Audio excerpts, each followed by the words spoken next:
So the Wall Street Journal just broke the story. Trump was told his name appears in the Epstein files. Tonight, a new report that President Trump is named in the Epstein files. And the Wall Street Journal states that he was briefed in May by the Attorney General, Pam Bondi, that his name appeared multiple times, according to senior administration officials. The Journal writes the files contained what officials felt was unverified hearsay about many people, including Trump, who had socialized with Epstein in the past.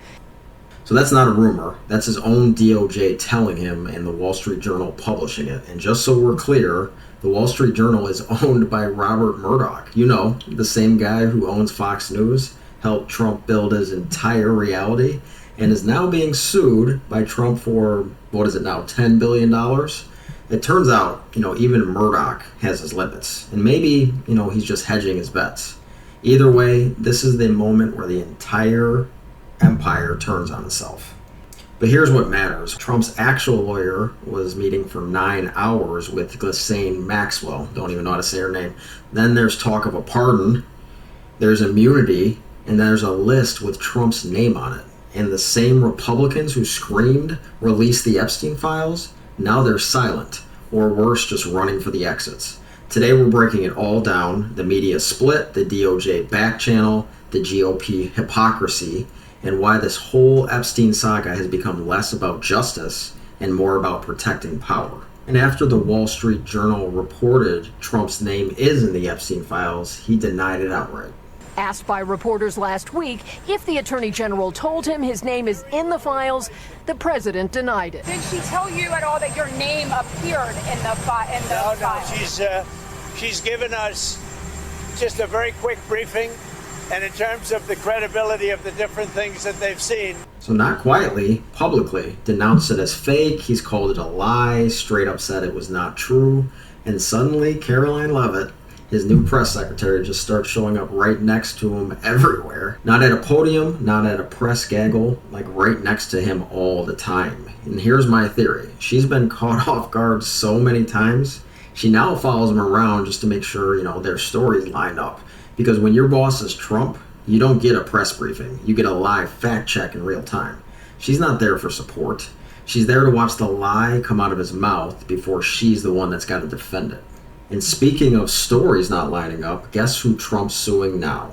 Trump is now filing a $10 billion defamation lawsuit against the paper, including its conservative owner, Rupert Murdoch. In the lawsuit, Trump alleges the Journal, quote, falsely claimed that he authorized, drew, and signed a letter to Epstein containing salacious language with a hand-drawn naked woman, which was created with a heavy marker, and that no authentic letter or drawing exists. So Robert Murdoch, the guy whose media empire gave Trump everything. So without Murdoch, Trump's political career would have peaked at, that one guy from The Apprentice that sold a bunch of gold nonsense. And yet now, because the Wall Street Journal dared report what his own DOJ said, Trump's hitting him with a $10 billion lawsuit. That's not a defamation suit. That's basically telling him to go F himself.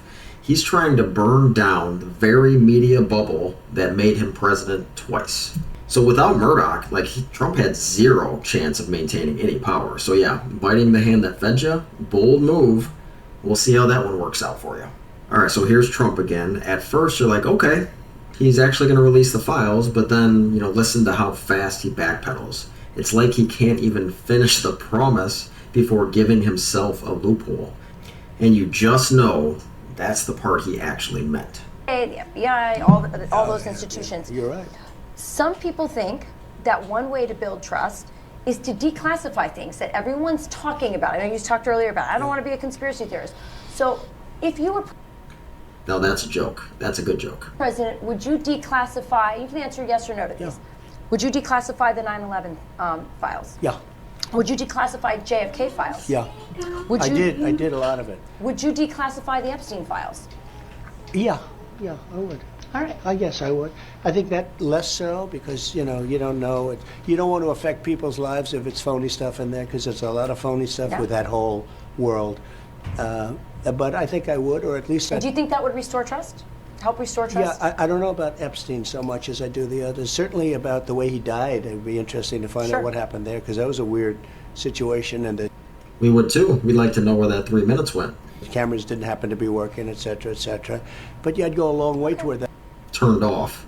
That one.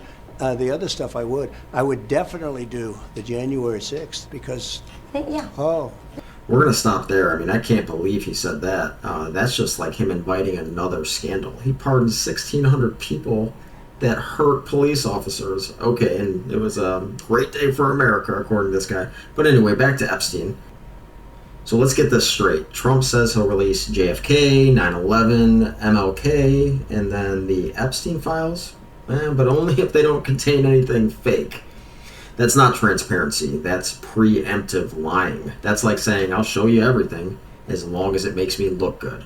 Bro, there's like 20,000 pages of documents on JFK alone, but now suddenly the Epstein files are the ones that might be fake.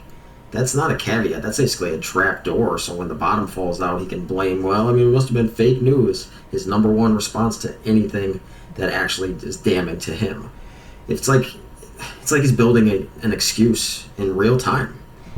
I said I'd release them. I just didn't say, I'd release the parts that make me look guilty. So you know what this is? This is just insurance. It's the same move every corrupt politician makes when they think they're going to get caught. Promise everything, deliver nothing, and then blame the paperwork. And now, finally, some of those Republicans are starting to crack. Not over healthcare, not over education, not over literally anything their voters actually need. No, it takes a scandal. It takes the possibility that Trump's name might be in those files for these guys to suddenly find a spine. I would have preferred they grow one for, keeping poor people alive, but hey, we'll take what we can get. So let's first look at what J.D. Vance had to say not that long ago. Release the list. Seriously, we need to release the Epstein list. That is an important thing. That's what the sycophant in chief said, the baby-faced clown that has to have a beard, otherwise he looks like he's 12. And it's not just senators that are starting to question this. Even the MAGA adjacent talkers are turning on Trump over the Epstein files. Joe Rogan, once a friend of the movement, asks, they had videotape on it, now they suddenly don't. Ben Shapiro roasted these MAGA figures. Like, if you're on the same side as Khanna demanding release, why should we even call you MAGA? And the ghost of what would have been Jordan Peterson's take, lack of transparency is worse than the files themselves. And here's a GOP member with his head mostly on straight, Thom Tillis. He actually voted against Trump's big beautiful bill because it would hurt North Carolinians.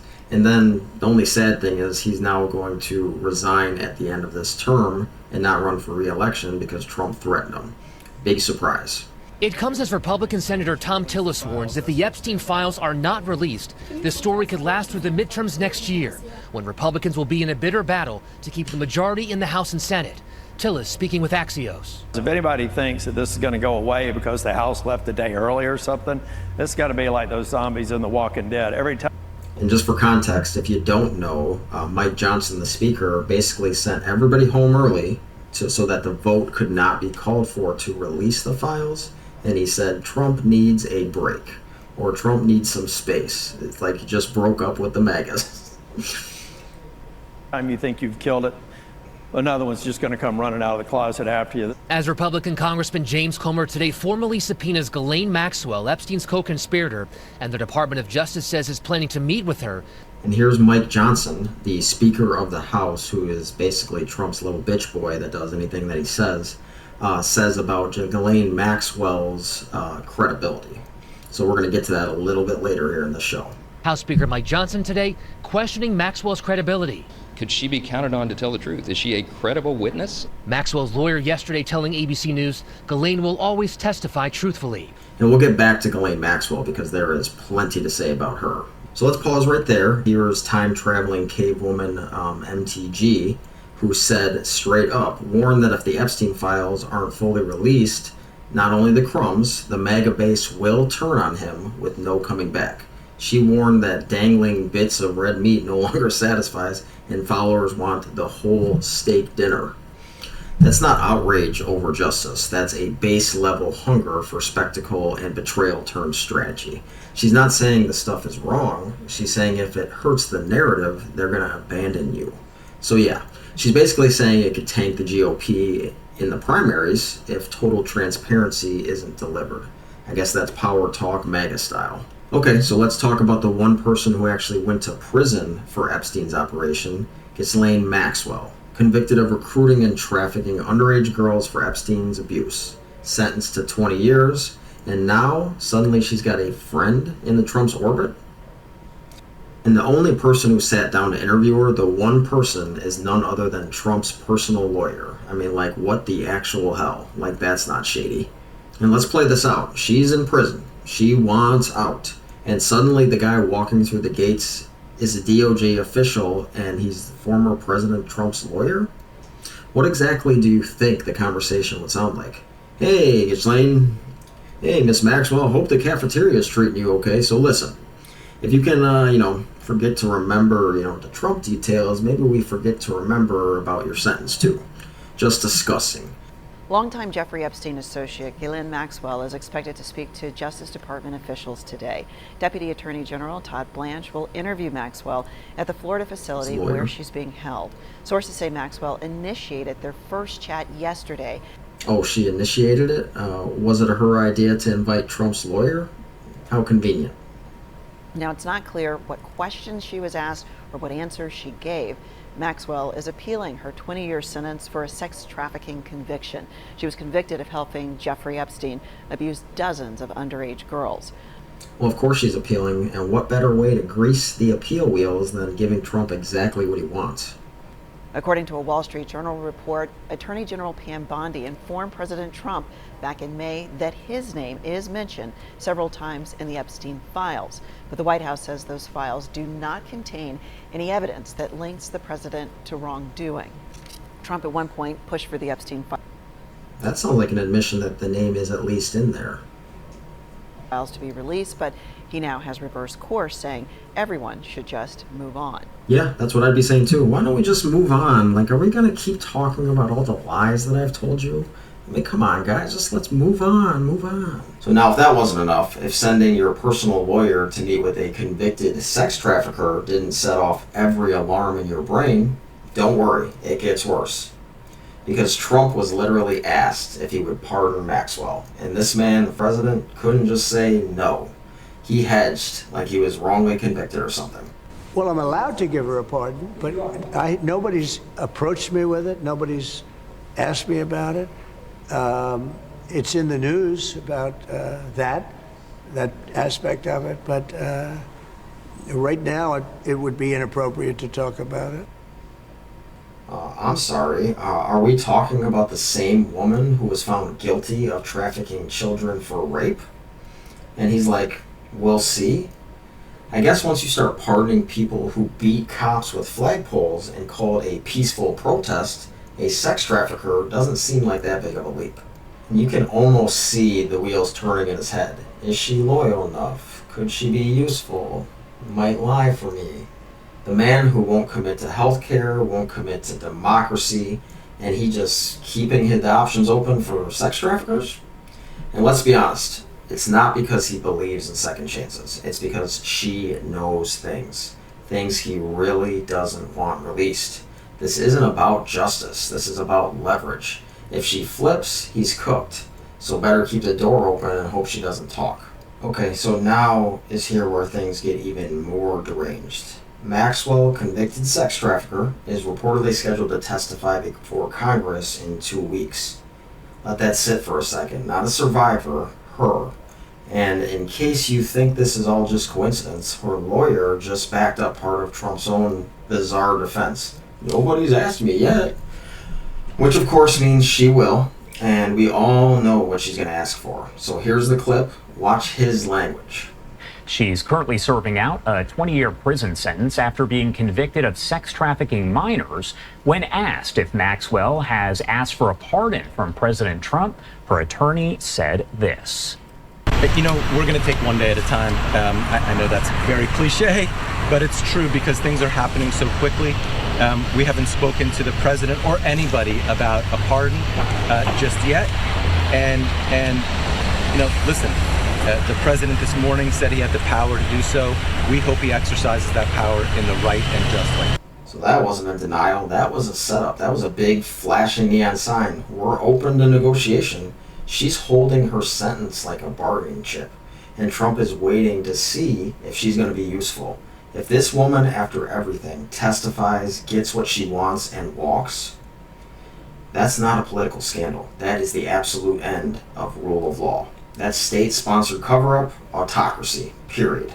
So now I want to pause for a second, because while the media chases headlines and MAGA Republicans turn Congress into a goddamn escape room, some of us still remember what government should be doing. Like, here's Khanna, one of the few who still says, the quiet truth out loud.